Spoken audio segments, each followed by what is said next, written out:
Maraming netizen na nagsasabi hindi talaga may kakailan na bagay na maging love team ang aktres na si Jillian Ward at ang boksingerong anak ni Manny Pacquiao na si Eman Pacquiao. Nag-umpisang pag-usapan ng mga ito nang mabanggit noon ni Eman na crush niya ang aktres na si Jillian hanggang sa magkaroon ng pagkakataon na magtagpo ang dalawa.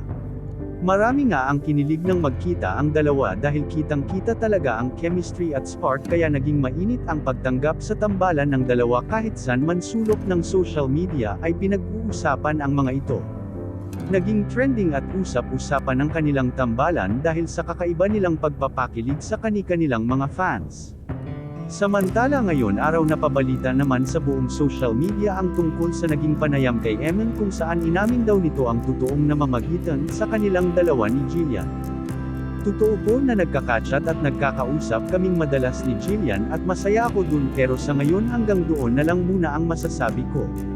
Ito raw ang naging pahayag ni Eman sa tanong kung sila na raw ng aktres sa isang exclusive interview sa kanya kamakailan lang.